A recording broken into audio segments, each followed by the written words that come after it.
The presentation is about private label, private brands, which is something relevant for independent retailers. We'll see why. Across Europe, and well, we have some technical assets, so probably help me from there. Across Europe, private label is doing very well. The market share is growing. The products are priced well. The quality is good, and sometimes the quality is objectively better than the industrial brands are competing with. And yet, very often, private label is not chosen with enthusiasm. And this question, why something can be competent but unloved, is how this story begins, really. So,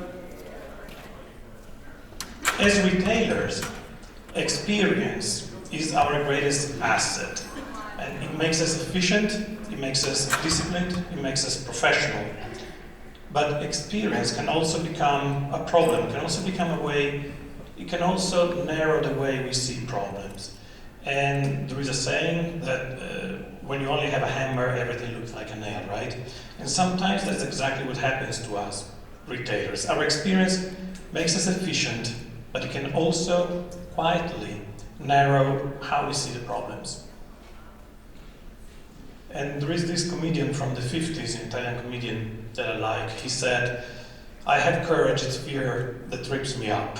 And it's a funny line, but it's also very precise. Courage is rarely the problem. Fear is the problem. Fear is faster, fear is slicker, and fear dresses itself as common sense, right? So in big organizations, and I work in a big organization, fear doesn't look dramatic. It looks professional, suit and tie. It sounds like, let's be careful. It sounds like, let's not rush. It sounds like, let's make a plan. This has always worked this way, right? If you put in a room a bunch of managers and you ask them how to beat Coke, most likely they will come up with proposals such as, let's make a bigger can, let's develop a better recipe, let's make it cheaper. And yet, the biggest competitor to Coke, I'm sorry Brad is not here, turned out to be Red Bull. And Red Bull is really nothing of the above. It's way more expensive, the can is smaller, and the taste, we can probably agree that it's not better than Coke. Yet, the emotional world it connects to is completely different from the emotional world Coke is connected to. And that makes it a fierce competitor. This is who we are. We are Coop. We are the biggest retailer in Italy. We've been around since 1854, and we have developed our first private label in 1896. We are the 18th biggest company in Italy, and I'm not saying this to impress you, but I'm just saying it so that you know that what comes next comes from scale and not theory. In 3 years, we were able to double our private label business. We went from 22% to 43-44% and growing. And what matters more is that very often the whole category grew. It wasn't cannibalization. It wasn't moving volume from one pocket to another. This is important for what comes next. Because when we started working on the project, we assumed that the challenge would be external. And there are suppliers, there is pricing, there are industrial brands. And actually, it wasn't. The hardest part was internal. Because these were the assumptions we were operating on. Change is dangerous, and we all know that, right? Emotions don't really count. We know our business. Price is the issue. People only care about brands. Me Too is safer. And the thing is that none of these are stupid ideas. All of these things are sound concepts. And that's why they're so powerful and so strong, and they get inside an organization in a deep way. Because they optimize for safety. They feel right because you feel safe when you work based on those assumptions. They reduce risk. Also, they make decisions more justifiable in the organization. They create predictable outcomes. And for a long time, this logic worked well, and it keeps working well in certain conditions. So, we didn't start by deciding to be brave all of a sudden. We started by creating a certain structure, by creating a proprietary methodology. I'm not going to get into that today, but if you want, I'm here. That created clear processes, faster cycles, and room to test, fail, and adjust. So the value wasn't the methodology in itself. The value was the permission it created to fail. It normalized failing. And this was very important because we created 5,000 SKUs in 18 months, and we couldn't be sure that all of these SKUs worked. So we needed very badly to make it safe for the team to fail and not feel bad about that. In this process of creating all these SKUs, we realized something that makes me very uncomfortable being a marketing person, which is that our private label was respected, it was trusted, it was functional, but it wasn't loved. And I don't know if you remember this great joke from Breakfast at Tiffany. I think it's pretty funny. I love you, thanks. So that was our situation. And also, this reminds me of an old German joke. Being German is not particularly funny, but I think it's funny. There is a boy that who never speaks not a word, and everybody's very worried, of course, and there are doctors and the family specialists, and everyone assumes something is wrong. And years go by, and there is silence, and then something happens, something goes wrong, and for the first time, the boy speaks, and his mother is in shock, the parents are in shock, and she says, why didn't you ever say anything before? And the boy looks at her and says, very calmly, because everything was satisfactory. So this is high respect and low love. Fine doesn't require love. Fine only requires silence, and this is where you want to avoid being with your brand. And this is where the shift really hit us and we started to become aware that people don't choose rationally. They choose emotionally and then justify logically. And this is not marketing theory, this is science actually, this is how humans work, and a Nobel Prize was awarded to the scientists that proved this actually. And there is a great example from the London Underground. They measure customer satisfaction. Customer satisfaction was at record low, and the instinct was obvious. Let's buy more trains. Let's make the trains better, more comfortable, faster, cleaner, etc., etc. But what actually moved satisfaction was much simpler. They installed these watches. They come down to the next train in the stations, and they showed people how long the wait would be. And people would rather wait 10 minutes knowing that it is 10 minutes than 3 minutes without knowing it's going to be 3 minutes. The uncertainty is a killer. Customer satisfaction went up because of emotional clarity, not because the service in itself got better.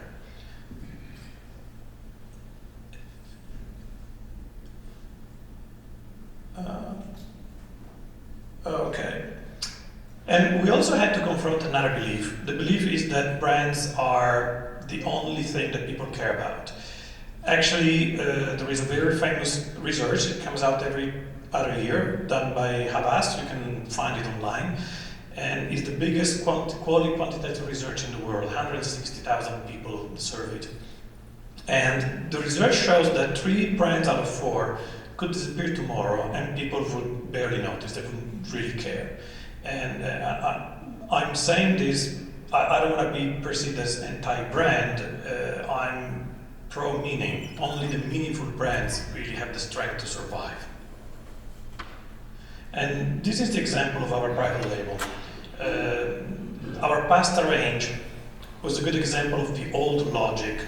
One private label, one role, convenience, okay? Substitution, comparison with the industrial brand. It was rational, it was fine, it worked for a while. It was limited, we discovered. And so we changed the logic and we moved from one private label to a portfolio of private brands. Different roles, different emotional territories, different price points, different emotional territories within the same price point.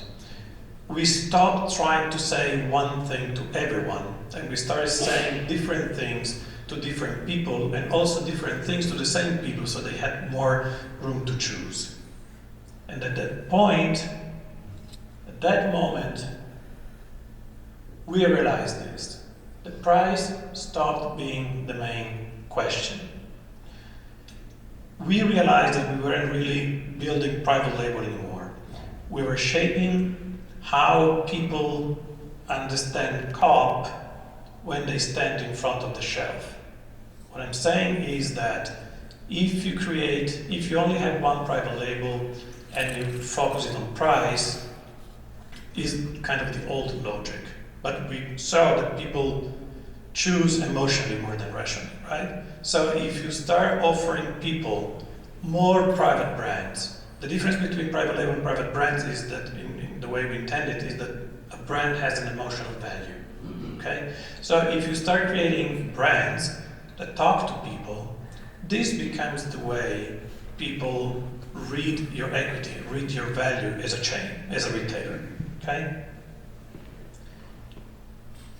And this means that having a private label is not anymore a tactical tool to have another offer based on price for your customers.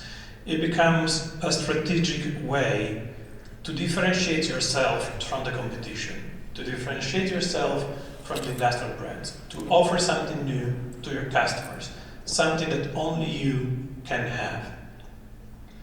And what happens next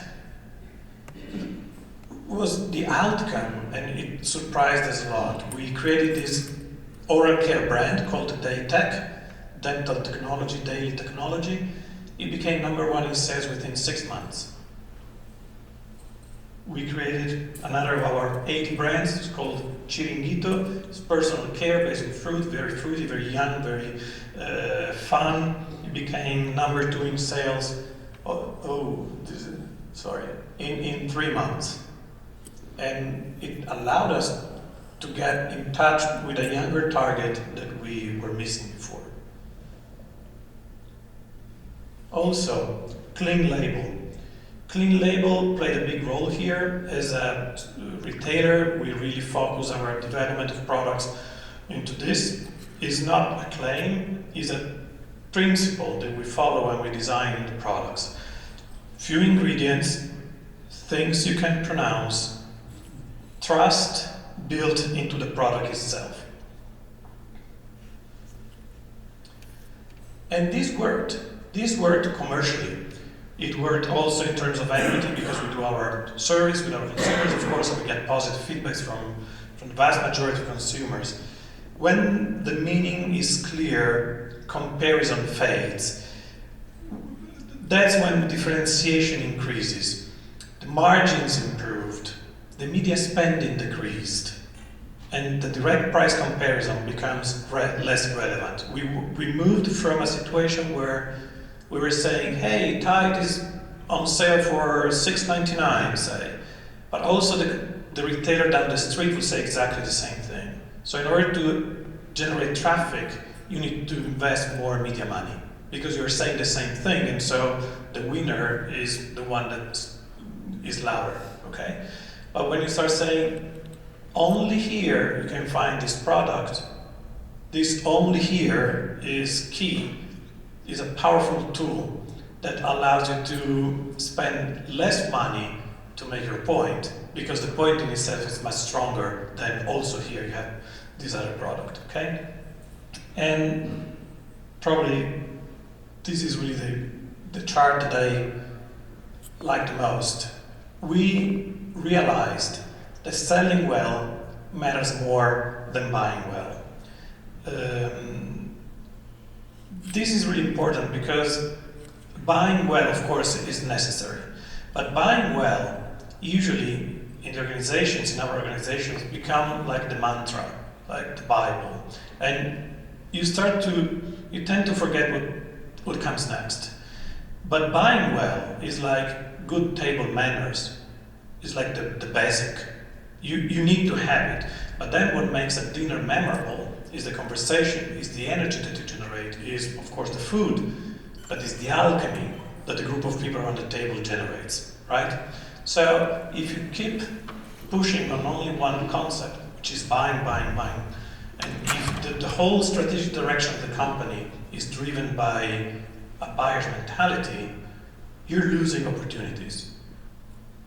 Is what we were saying before about the hammer, right? So the hard part, of course, is decision making.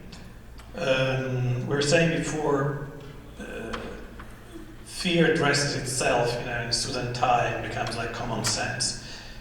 Bold decisions are often made only when there is no alternative. There are many movies that show that, and it's quite interesting culturally.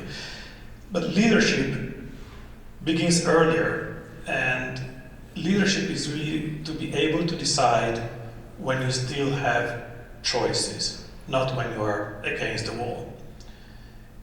And all of this is to tell you that with IGA we developed this new private brand. It's called That's Italy, and this private brand has inside all the experience that I showed you before, that we saw before.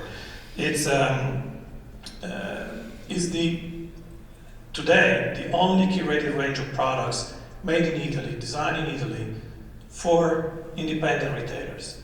It's very hard when you are an independent retailer and you don't have scale to have a private label that helps you to differentiate your stores from the other stores and from the industrial brands and from the big chains. With IGA, we developed this line of products exactly for this, to protect margins, to offer something new, to differentiate. We have sauces, we have pesto, green pesto, red pesto, we have olive oil, we have balsamic vinegar, we have, of course, pasta, we have Teflon pasta, we have bronze pasta. We have 33 SKUs today, becoming more than 50 in just a few months. And it's a big effort that IGA put, because we worked on this project for almost 2 years, right, Tom? In order to give all these associates a tool to differentiate, defend the margins, and offer something healthy, clean label, made in Italy, accessible to their consumers. If you want to try some products, we are here at the IGA booth. We have something to taste, and if you want to ask questions, I'm here, and I thank you for your attention.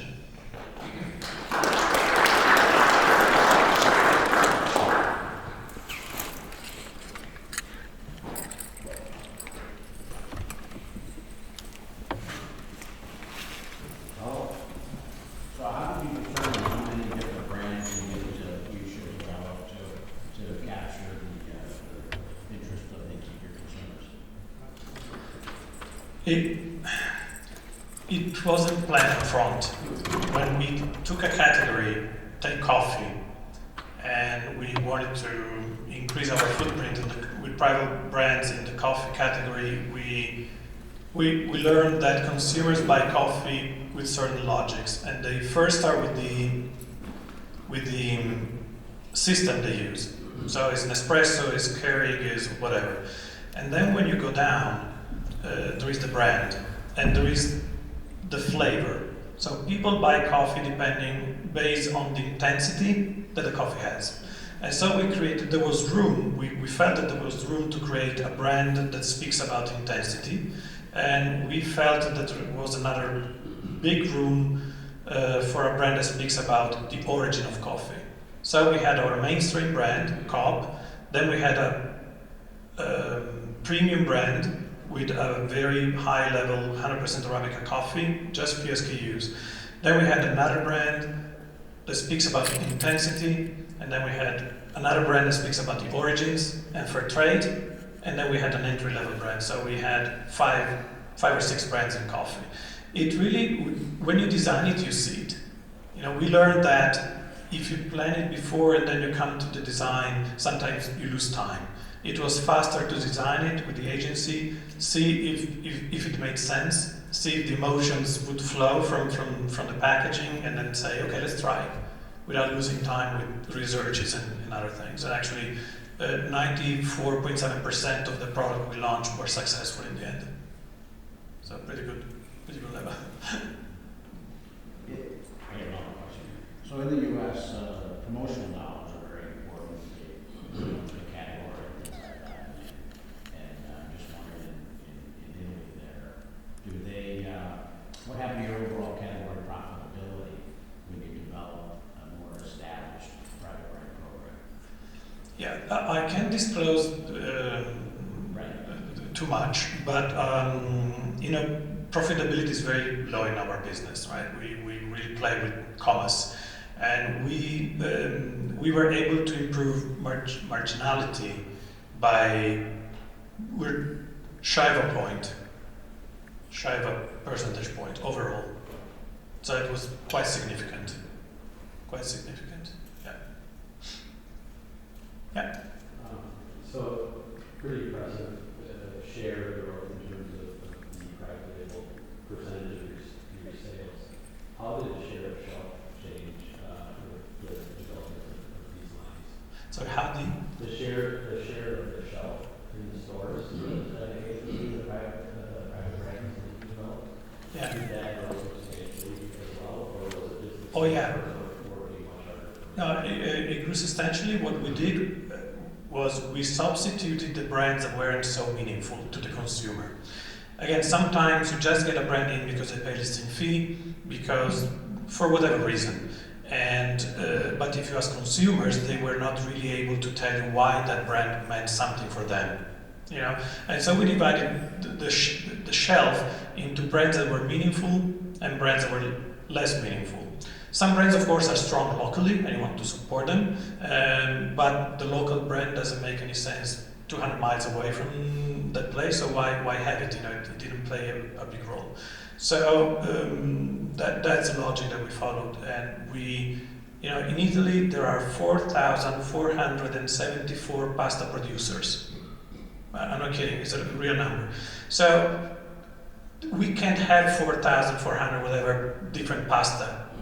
I don't want to say they're all the same. I don't want to say that. But maybe there are 20, 30, 40 different pastas, not 4,000 and over.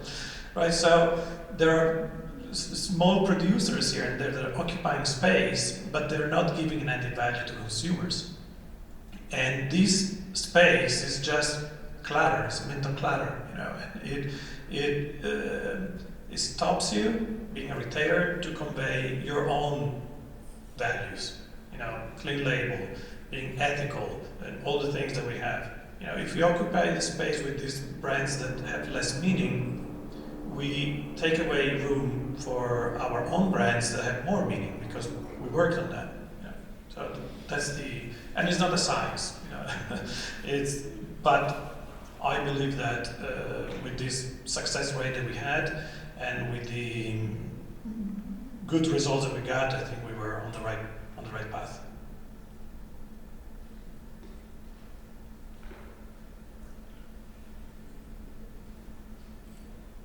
Okay. Thank you so much.